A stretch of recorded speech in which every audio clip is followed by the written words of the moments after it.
नमस्कार, सुपरफास्ट 100 में देश दुनिया की बड़ी खबरों के साथ हाजिर हैं हम। मैं हूं आंचल आनंद। नमस्कार, मैं हूं राशिद। करेंगे बड़ी खबर से शुरुआत। एग्जिट पोल में भारी बढ़त से उत्साहित बीजेपी ने 16 मई को चुनाव नतीजे के दिन बीजेपी पार्लियामेंट्री बोर्ड की मीटिंग बुलाई है। दिल्ली में बीजेपी मुख्यालय में शुक्रवार को शाम 4 बजे होने वाली इस बैठक में आगे की रणनीति तय होगी।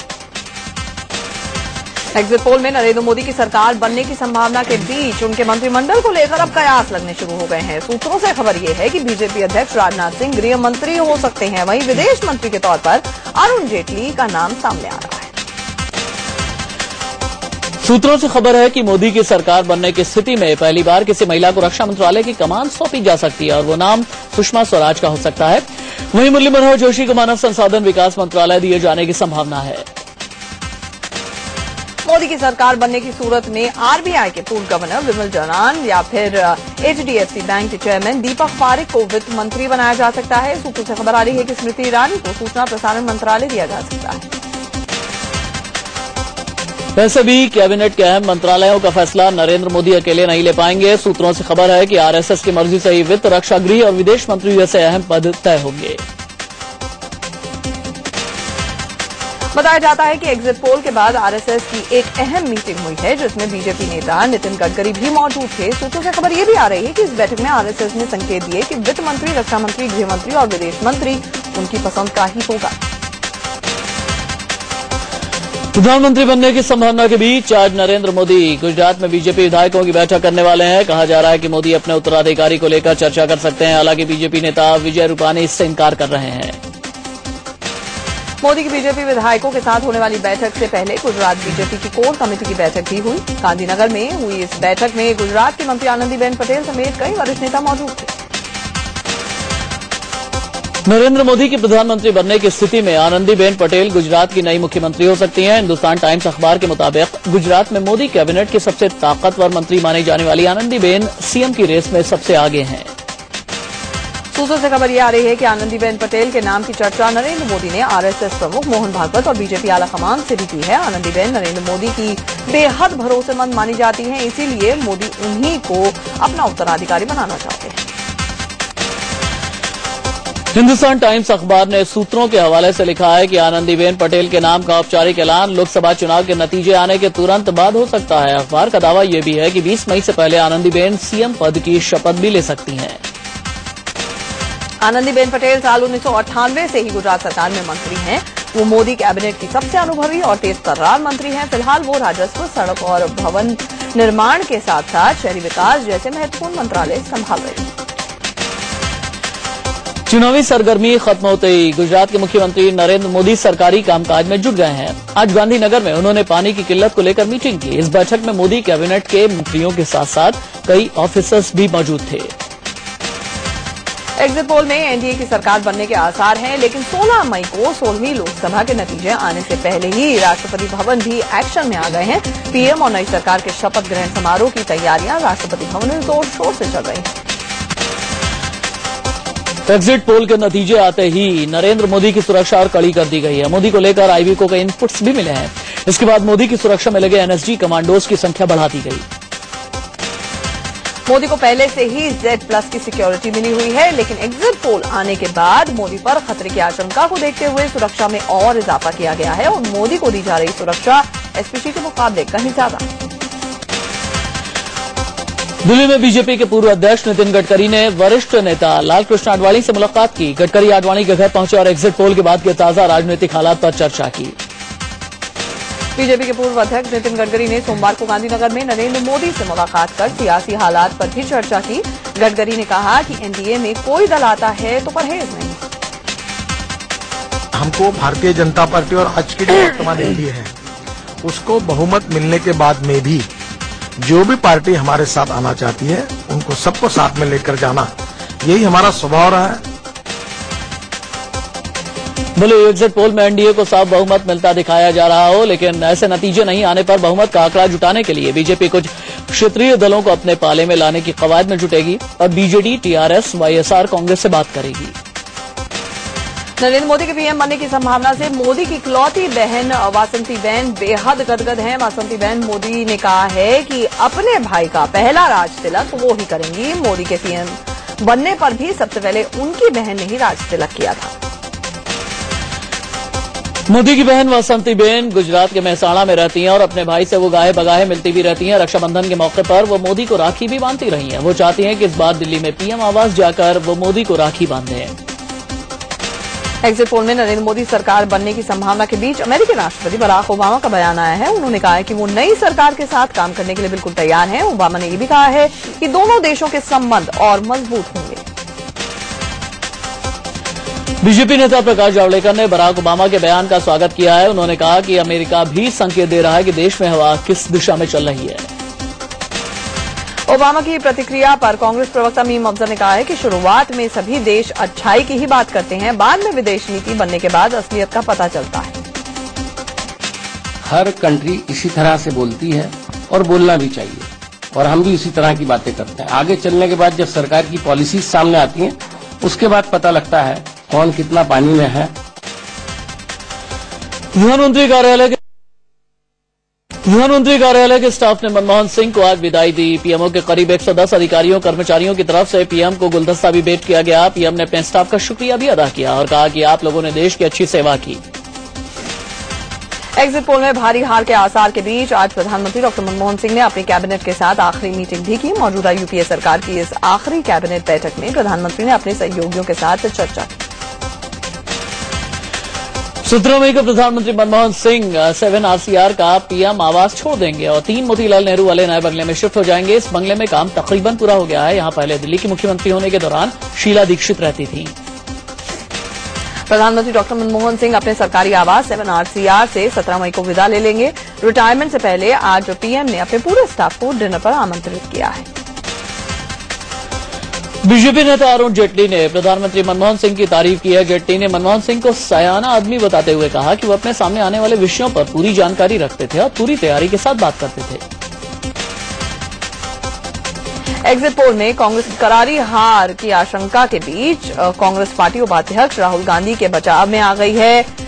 16 मई को रिजल्ट आने से पहले ही कांग्रेस ने कहना शुरू कर दिया है कि नतीजे चाहे जो भी हों, इसकी जिम्मेदारी सामूहिक होगी।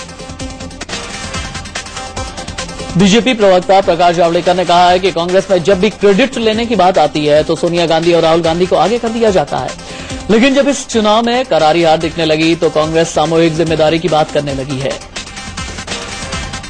एग्जिट पोल आने के बाद कांग्रेस ने प्लान M भी शुरू कर दिया है ताकि बीजेपी को सत्ता में आने से रोक दिया जाए। सूत्रों के हवाले से खबर मिल रही है कि सोनिया गांधी ने मोर्चा संभाल लिया है और ममता बनर्जी, मायावती और मुलायम सिंह यादव से संपर्क साधने में लग गई।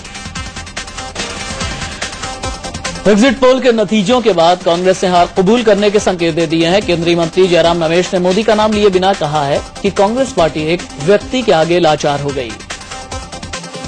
The Congress party was handicapped by the fact that we were not fighting the BJP because the BJP campaign had become an individual-centric campaign.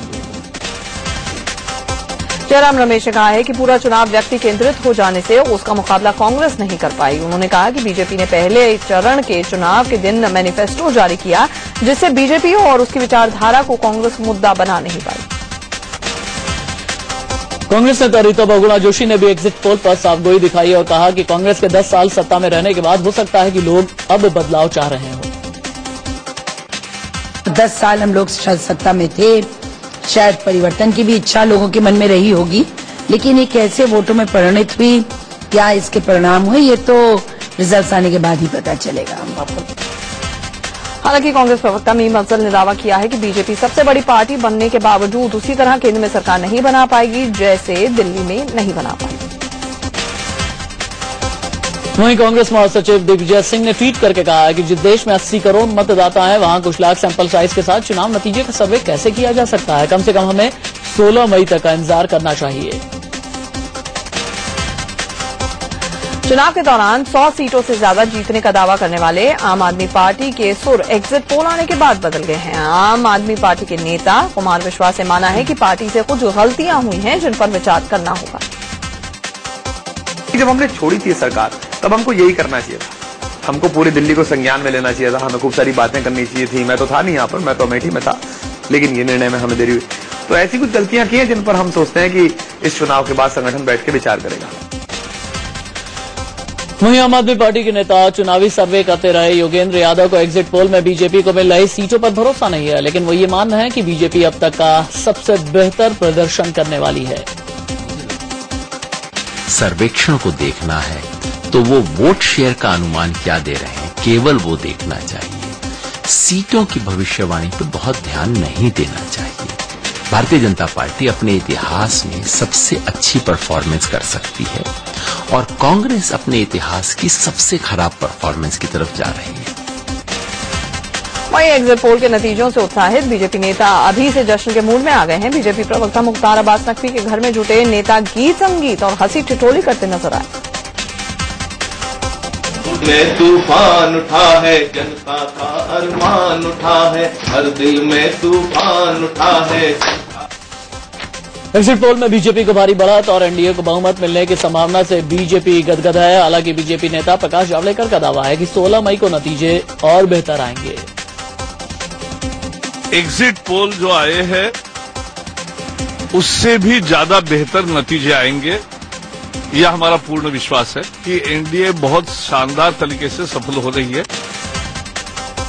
Exit poll में मोदी सरकार बनती देख बीजेपी कार्यकर्ताओं में खुशी की लहर है। कानपुर में बीजेपी कार्यकर्ताओं ने मंदिर में हवन पूजन के साथ साथ बतौर पीएम नरेंद्र मोदी का विधिवत राज तिलक कर दिया।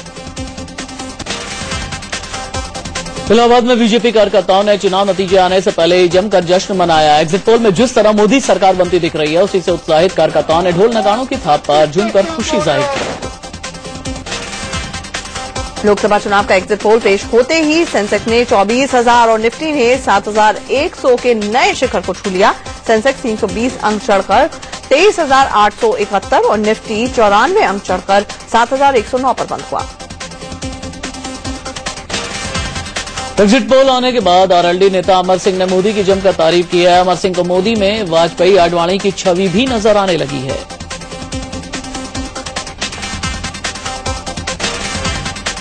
बिहार में बीजेपी नेता गिरिराज सिंह को बड़ी राहत मिली है। बोकारो कोर्ट ने गिरिराज को नियमित जमानत दे दी है। गिरिराज सिंह ने कहा था कि मोदी विरोधियों के लिए भारत में कोई जगह नहीं है, वो पाकिस्तान चले जाएं। भड़काऊ भाषण को लेकर गिरिराज सिंह के खिलाफ 3 मामले दर्ज कराए गए थे, जिनमें से 2 मामलों में उन्हें कोर्ट ने जमानत दे दी है। एक मामले को लेकर अभी उन्हें जमानत नहीं मिल पाई है। पेड न्यूज के मामले में महाराष्ट्र के पूर्व मुख्यमंत्री अशोक चव्हाण की मुश्किलें बढ़ गई हैं। चुनाव आयोग इस मामले में 23 मई को सुनवाई भी करेगा। दोषी पाए जाने पर चव्हाण की 3 साल की सदस्यता भी रद्द हो सकती है। चुनाव आयोग ने बताया कि पूरे देश में चुनाव कराने में सरकार का 3,426 करोड़ रुपए का खर्च आया है। वहीं 2009 के चुनाव में कुल खर्च 1,483 करोड़ रुपए का आया था।